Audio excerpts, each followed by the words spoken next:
दिया जाएगा, इस बात का डरा, पर्याप्त पैसा न होने का डरा, एक बार फिर से शुरू करने का डर, यह किसी व्यवसाय को सीखने और पैसे के लिए काम करने की कीमत है। ज्यादातर लोग पैसे के गुलाम बन जाते हैं और फिर वे अपने बॉस पर अपनी भड़ास निकालते हैं। पूछा, तो आपकी नज़र में पैसे से अपने लिए काम करवाना एक बिल्कुल अलग विषय है? मैंने, बिल्कुल, अमीर डैडी ने जवाब दिया, बिल्कुल।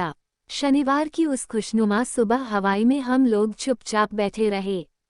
मेरे दोस्त उस समय लिटिल लीग बेसबॉल गेम शुरू कर ही रहे होंगे, पर किसी वजह से मैं खुश था कि मैंने 10 सेंट प्रति घंटे के हिसाब से काम करने का फैसला किया था।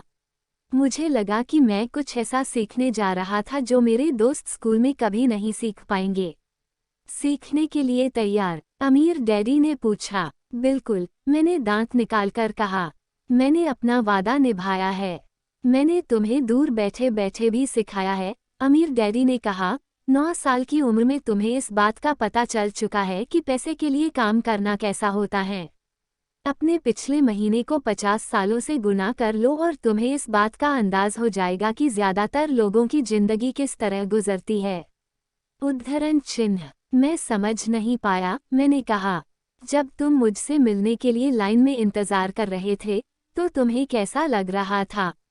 एक बार नौकरी के लिए और दूसरी बार तनख्वाह बढ़वाने के लिए। भयानक, मैंने कहा। अगर तुम पैसे के लिए काम करने का विकल्प चुनते हो तो ज्यादातर लोगों के लिए जिंदगी का मतलब यही होता है, अमीर डैडी ने कहा। और तुम्हें तब कैसा लगा था जब मिसेस मार्टिन ने तुम्हारे हाथ में 3 घंटे के काम के लिए 3 सिक्के थमाए थे? मुझे लगा था कि यह काफी नहीं है। मुझे लग रहा था कि यह कुछ भी नहीं है। मैं निराश हुआ था, मैंने कहा। और यही ज्यादातर कर्मचारियों को लगता है जब वे अपनी तनख्वाह के चेक को देखते हैं, खासकर तब जब उससे टैक्स और बाकी कटौतियां कर ली जाती हैं। कम से कम तुम्हें तो पूरी तनख्वाह मिलती थी, उन्हें तो पूरी तनख्वाह भी नहीं मिलती था। आपका मतलब है कि ज्यादातर कर्मचारियों को पूरी तनख्वाह नहीं मिलती? मैं हैरान। नहीं, अमीर डैडी ने कहा। सरकार हमेशा अपना हिस्सा पहले ही ले लेती है। सरकार ऐसा कैसे करती है? मैंने पूछा। टैक्स, अमीर डैडी ने कहा। जब आप कमाते हैं तो आप पर टैक्स लगता है। जब आप खर्च करते हैं तो आप पर टैक्स लगता है। जब आप बचाते हैं तो आप पर टैक्स लगता है। जब आप मर जाते हैं तो भी आप पर टैक्स लगता है। उद्धरण चिन्ह। लोग सरकार को ऐसा क्यों करने देते हैं? अमीर लोग ऐसा नहीं करने देते, अमीर डैडी ने मुस्कराकर कहा। परंतु गरीब और मध्य वर्गीय लोग ऐसा करने देते हैं। मैं दावा करता हूँ कि मैं तुम्हारे डैडी से ज्यादा कमाता हूँ, परंतु वे ज्यादा टैक्स चुकाते हैं। यह कैसे संभव है? मैंने पूछा। 9 साल का बच्चा इस अजीब आंकड़े को समझ नहीं पा रहा था। कोई आदमी सरकार को ऐसा करने की इजाज़त कैसे दे सकता है? अमीर डैडी चुपचाप बैठे रहें। मैं समझ गया कि वे चाहते थे कि मैं सुनूं, न कि उनसे फालतू के सवाल करूं। आखिर में शांत हो गया। जो मैंने सुना था वो मुझे अच्छा नहीं लगा था। मैं जानता था कि मेरे डैडी हमेशा टैक्स का रोना रोते रहते थे, परंतु दरअसल इस बारे में वे नहीं कर पाते थे। क्या जिंदगी उन्हें धक्का दे रही थी? कुछ भी। अमीर डैडी मेरी तरफ देखते हुए अपनी कुर्सी में धीमे धीमे और खामोशी से हिलने लगे। सीखने के लिए तैयार? उन्होंने पूछा। मैंने अपना सिर धीमे से हिलाया। जैसा मैंने कहा, सीखने के लिए बहुत कुछ है। पैसे से अपने लिए काम कैसे करवाया जाए, यह जिंदगी भर चलने वाली पढ़ाई है। ज्यादातर लोग 4 साल के लिए कॉलेज जाते हैं और उनकी पढ़ाई पूरी हो जाती है। मैं पहले से ही जानता हूँ कि मेरी धन संबंधी पढ़ाई जीवन भर चलेगी, और इसकी वजह यह है कि मैं जितना ज्यादा जान लेता हूँ उससे भी ज्यादा जानने की मेरी जिज्ञासा बढ़ती चली जाती है। ज्यादातर लोग इस विषय को कभी नहीं पढ़ते। वे नौकरी पर जाते हैं, अपनी तनख्वाह लेते हैं, अपनी चेकबुक को बैलेंस करते हैं और बात खत्म हो जाती है। इसके बाद भी उन्हें अचरज होता है कि उनके जीवन में पैसे की समस्याएं क्यों हैं। फिर वे सोचते हैं कि ज़्यादा पैसों से उनकी समस्या हल हो जाएगी। बहुत कम लोगों को यह एहसास होता है कि असली समस्या धन संबंधी, शिक्षा या ज्ञान की है। उद्धरण चिन्ह। तो मेरे डैडी को टैक्स की समस्या इसलिए है क्योंकि उनमें पैसे की समझ नहीं है। मैंने विचलित होकर पूछा। देखो, अमीर डैडी ने कहा, पैसे से अपने लिए कैसे काम करवाया जाए, टैक्स तो उस शिक्षा का सिर्फ एक हिस्सा है। आज तो मैं सिर्फ यह देखना चाहता था कि तुम्हें अब भी पैसे के बारे में सीखने की प्रबल इच्छा बची है या नहीं। ज्यादातर लोगों में सीखने की प्रबल इच्छा नहीं होती। वे स्कूल जाना चाहते हैं, कोई व्यवसाय सीखना चाहते हैं, अपनी नौकरी में मजे करना चाहते हैं और ढेर सारा पैसा कमाना चाहते हैं। एक दिन वे तब जागते हैं जब उनके सामने पैसे की समस्या आ जाती है और तब वे काम करना बंद नहीं कर सकते। पैसे के लिए काम करने की यही कीमत होती है और उन्हें यह कीमत चुकानी ही पड़ती है। अगर वे पैसे से अपने लिए काम करवाना सीख लेते तो उनके सामने यह समस्या कभी नहीं आती। तो तुम्हें अब भी सीखने की, जानने की जिज्ञासा है? अमीर डैडी ने पूछा। मैंने हामी में सिर हिलाया। अच्छा, अमीर डैडी ने कहा, अब काम पर वापस जाओ और इस बार मैं तुम्हें बिल्कुल तनख्वाह नहीं दूंगा।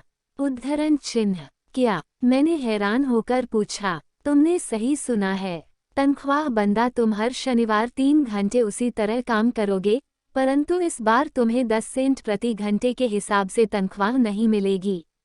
तुम्ही ने तो कहा है कि तुम पैसे के लिए काम करना नहीं सीखना चाहते, इसलिए मैं तुम्हें बदले में कुछ भी नहीं दूंगा। उद्धरण चिन्ह। मुझे अपने सुने हुए शब्दों पर भरोसा नहीं हो रहा था। मैंने माइक से पहले ही बात कर ली है। वह पहले से ही काम कर रहा है, मुफ्त में डिब्बों की सफाई कर रहा है और उन्हें करीने से जमा रहा है। अब तुम भी जल्दी से जाकर काम में जुट जाओ। यह ठीक नहीं है, मैं चिल्लाया। आपको कुछ न कुछ तनख्वाह तो देनी चाहिए। तुमने कहा था कि तुम सीखना चाहते हो।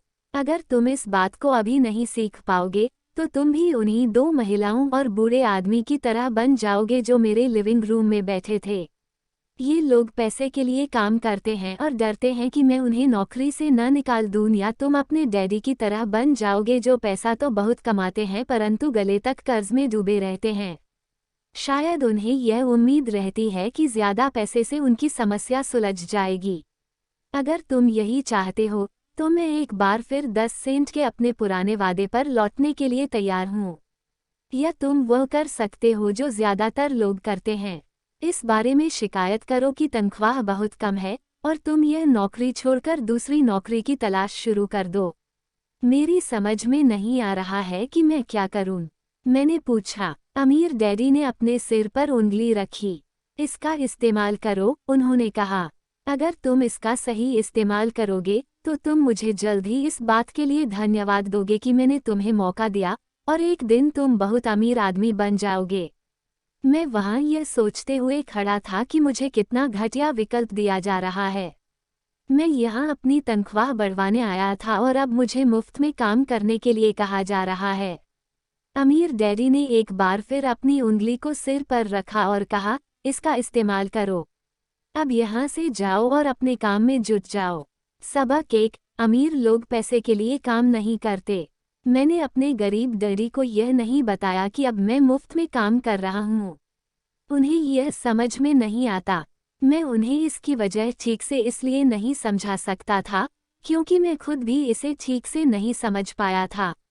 अगले 3 हफ्ते माइक और मैं 3 घंटे तक हर शनिवार को काम करते रहे। मुफ्त में काम बहुत परेशानी वाला नहीं था और वक्त गुजरने के साथ साथ यह ज्यादा आसान होता जा रहा था। मुझे अफसोस था तो अपने छूटे हुए बेसबॉल गेम्स और कॉमिक्स का। अब मैं उनका मज़ा नहीं ले सकता था। तीसरे हफ्ते दोपहर में अमीर डैडी आए। हमने उनके ट्रक के पार्किंग में आने की आवाज़ सुनी। वे स्टोर में घुसे और उन्होंने मिसेज मार्टिन को गले लगाकर अभिवादन किया। स्टोर में क्या चल रहा है यह जानने के बाद वे आइसक्रीम फ्रीजर के पास गए, उसमें से 2 आइसक्रीम निकाली, उनका दाम चुकाया और इसके बाद मेरी और माइक की तरफ इशारा करके कहा, चलो घूमने चलते हैं। हम सड़क के पार गए, कुछ कारों को चकमा दिया और एक बड़े घास के मैदान में टहलने लगे जहां कुछ वयस्क संगठन सॉफ्टबॉल खेल रहे थे। दूर की पिकनिक टेबल पर बैठकर उन्होंने माइक और मुझे आइसक्रीम दी। कैसा चल रहा है? बढ़िया, माइक ने कहा। मैंने सहमति में सिर हिलाया। कुछ और सीखा? अमीर डैडी ने पूछा। माइक और मैंने एक दूसरे की तरफ देखा, अपने कंधे उचकाए और अपने सिर को ना में एक साथ हिलाया। जिंदगी के सबसे बड़े जाल से बचना। अच्छा यह होगा कि तुम बचपन से ही यह सोचना शुरू कर दो। तुम अब जिंदगी के सबसे बड़े सबक को देख रहे हो। अगर तुम इस सबक को सीख लेते हो तो तुम बहुत ज्यादा आज़ादी और सुरक्षा भरी जिंदगी का सुख ले सकते हो।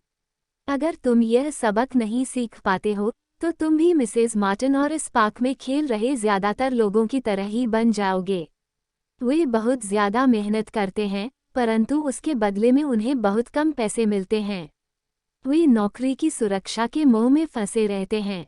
हर साल मिलने वाली 3 हफ्ते की छुट्टियों और 45 साल तक काम करते रहने के बाद मिलने वाली थोड़ी सी पेंशन का सपना देखते रहते हैं।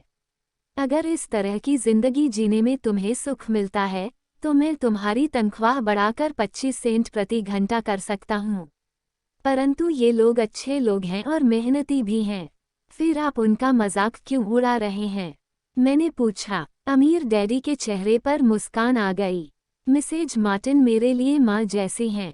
मैं इतना कठोर नहीं हो सकता कि उनका मजाक उड़ाऊं। यह कठोर लगता जरूर है क्योंकि मैं तुम दोनों के सामने स्थिति स्पष्ट करना चाहता हूं और वह भी आसान शब्दों में। मैं तुम्हारे नजरिए को बड़ा करना चाहता हूं ताकि तुम कुछ आगे भी देख सको, दूर तक देख सको। ज्यादातर लोगों को आगे देखने का फायदा कई बार सिर्फ इसलिए नहीं मिल पाता क्योंकि उनके देखने का दायरा बहुत छोटा होता है। ज्यादातर लोग जिस जाल में फंसे हुए हैं वे उसे देख ही नहीं पाते। माइक और मैं वहां पर सोचते हुए बैठे रहे क्योंकि हम उनकी बातों का मतलब पूरी तरह से नहीं समझ सके थे। उनकी बातें सुनने में कठोर और कड़वी लग रही थीं, परंतु हम यह भी जानते थे कि वे हमें कुछ सिखाने की काफी कोशिश कर रहे थे। मुस्कुराहट के साथ अमीर डैडी ने कहा, क्या 25 सेंट प्रति घंटे का ऑफर अच्छा नहीं लगा? क्या इससे दिल की धड़कन तेज नहीं हुई? मैंने अपना सिर ना में हिलाया, जबकि असल में ऐसा ही हुआ था। 1 घंटे काम के बदले में 25 सेंट मेरे हिसाब से बहुत बढ़िया सौदा था। अच्छा, मैं तुम्हें 1 घंटे के $1 दूंगा, अमीर डैडी ने शरारत भरी मुस्कान के साथ कहा। अब मेरा दिल तूफान मेल की तरह दौड़ रहा था। मेरा दिमाग चीख चीख कर कह रहा था, इसकी बात मान लो। मुझे अपने कानों पर भरोसा नहीं हो रहा था। परंतु फिर भी मैं चुप रहा। अच्छा, $2 प्रति घंटे।